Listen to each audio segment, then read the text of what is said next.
Do you know that sleep is a very mysterious subject? Scientific students of sleep are not yet at all sure what sleep is. Apparently people need it, but nobody really knows why they need it from a strictly scientific point of view. And we apparently need to dream in sleep also. People who are deprived of dreams get very, very restless and unhappy. But we're not quite sure why we need dreaming. I mean, we've got all sorts of theories, the Freudians and the Jungians and so on. They think they know why we need to dream. But it hasn't been really rigorously established scientifically why we do or why we need to sleep. But from a naive point of view, you could say, of course I need to sleep. Because after I've had a whole day of business and friends and work and so on, it's too much. There's too much input. I want to digest it. And while I'm digesting it, I don't want any more input. I don't want any more information. So I want to be turned off.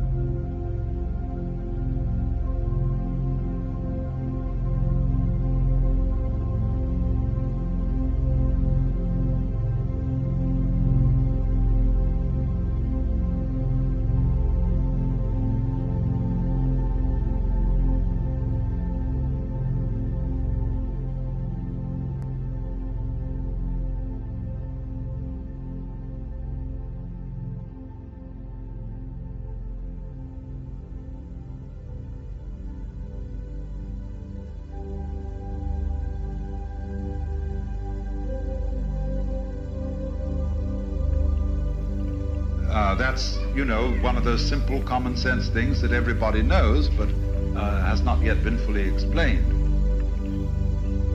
So sleep is this marvelous thing that we have, which is a forgettery process that is apparently essential to our psychic health every 12 hours or so. And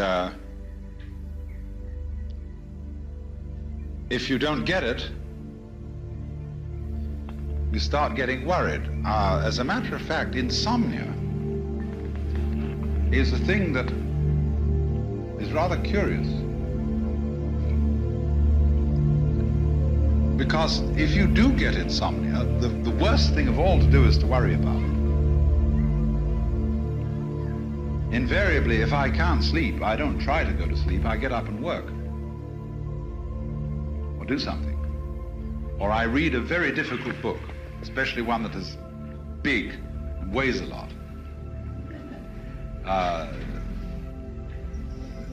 This is a good way to go to sleep. But if you have insomnia, don't ever try to go to sleep. Nobody can try to go to sleep. Lots of mothers think they can get their children, and they say, darling, try to go to sleep. Didn't your mother say to you, try to go to sleep? But she wanted to get you out of the way. That was the only reason she said, try to go to sleep. Or she thought perhaps it was good for you, and that you ought really to get your sleep. It's like telling some child that it's got to eat its spinach.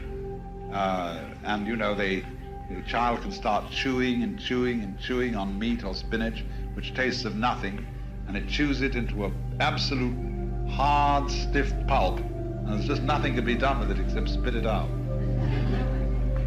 And they've already extracted by their teeth instead of their stomach all the vital juices from the thing, and all that remains is roughage. And you say to children, you must go to the bathroom after breakfast every day, regularly. You must be regular, otherwise you're constipated, and that's bad. This is a form of the double bind. You are required to do that which will be good only if it's done voluntarily.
So try to go to sleep.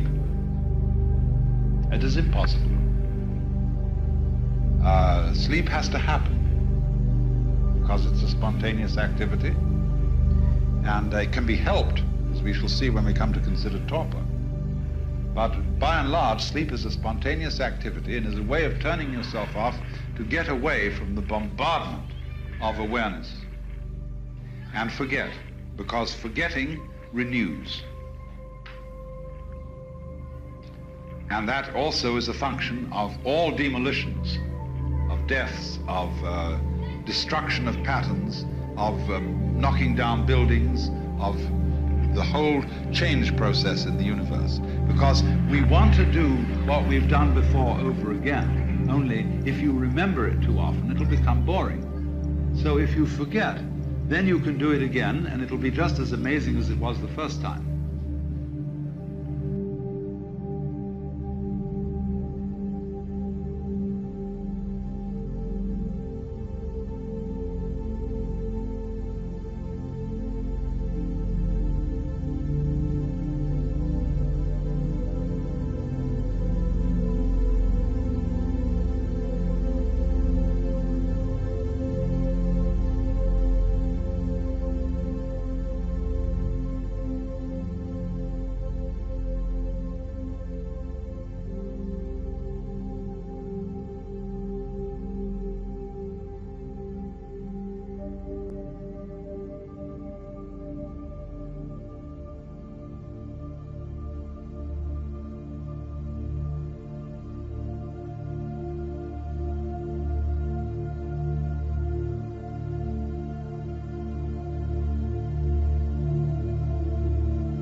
And so there absolutely has to be a forgettery built into this universe in just the same way and for just the same reasons that there must be an eliminative process in the body as well as an eating process. And both are vitally important.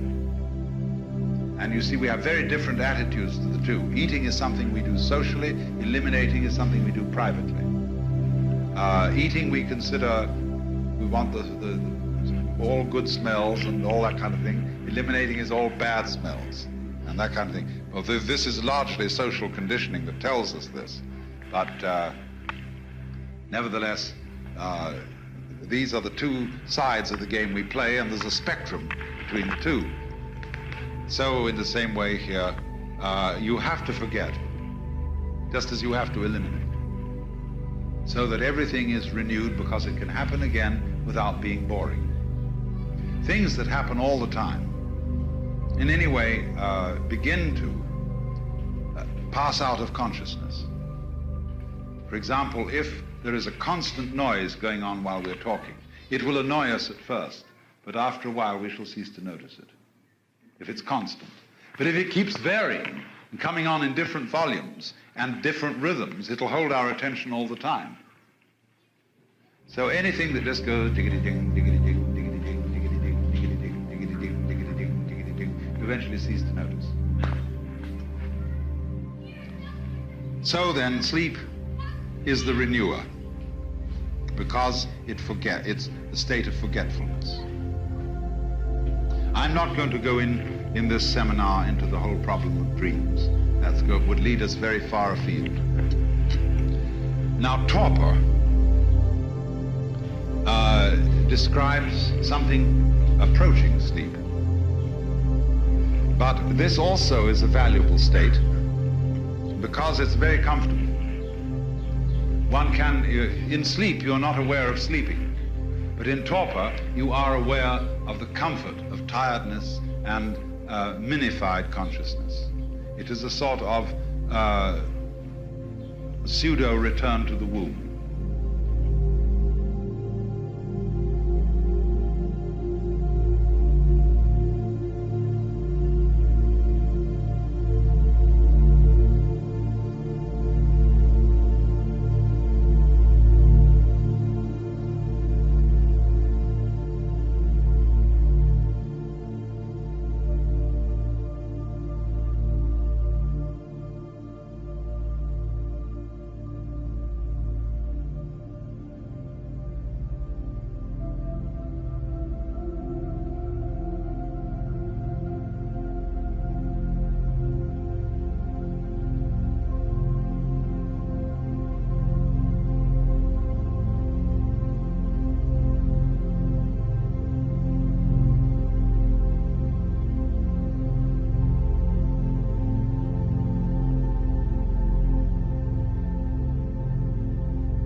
And so when after a hard day's work, where people have been irritating and combative, you go home or you go to the local bar and you down a number of martinis, they turn you off and they put you into a state of near torpor, or what is quite correctly and scientifically called by this learned and funny word, narcosis.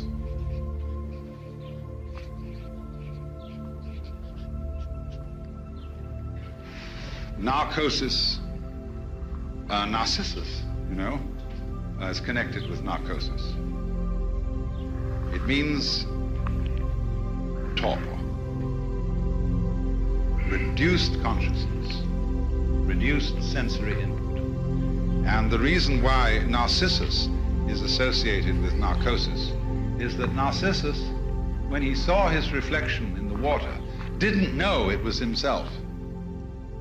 And he became so fascinated by this image in the water that he became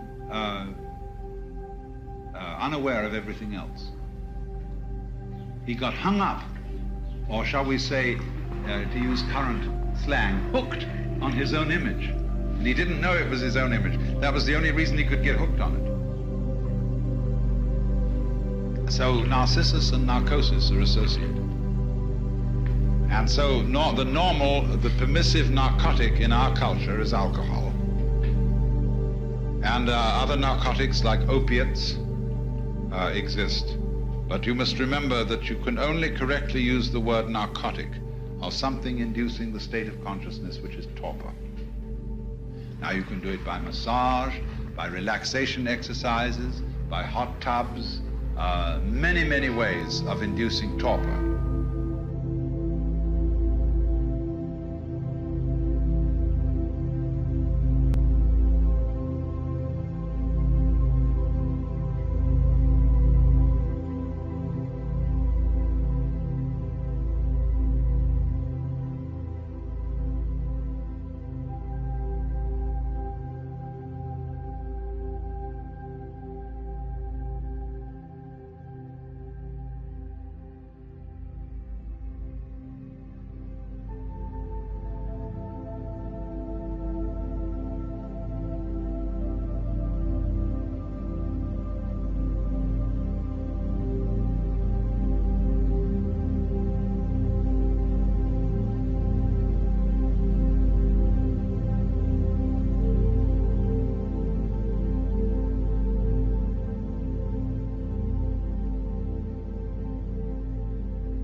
are being, you're not in torpor, you're not truly relaxed, because you tend to lose muscular tonus, which you always retain in true relaxation, that you begin to go like a limp rag.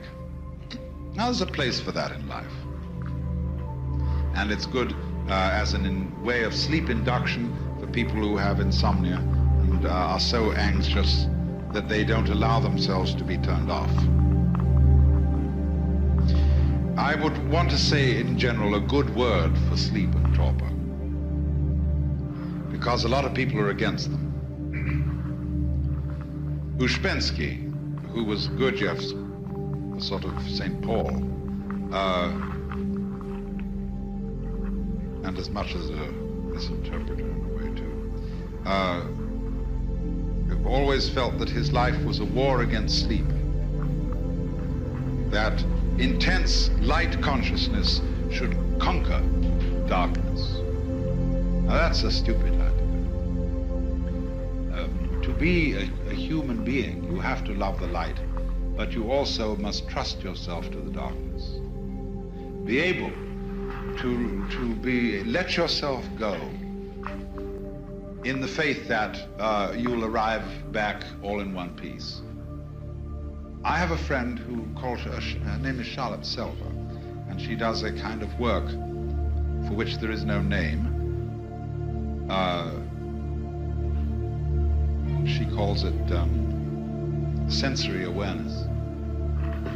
And one of her experiments is to get a person to lie on the ground, and simply she says to them, now, it's all right, the ground is going to hold you up. So just lie down, and there's nothing else you need to do, because the ground is firm and it will hold you there. Then she examines the person's body after a while and says, look, do you know what you're doing? You're trying to hold yourself together, as if your skin weren't strong enough to contain you. And you're doing this all the time to keep yourself from falling apart. Why? You think, do you, that if you don't hold yourself together, you're just going to go blah and disappear into some kind of frightful green jello? No, you won't. In the same way, a lot of people, it's why we wear such ridiculous clothes, especially women. Men are pretty bad, but women, the men do it around the neck. You know, that necktie is a symbol of slavery. It's a noose to strangle you.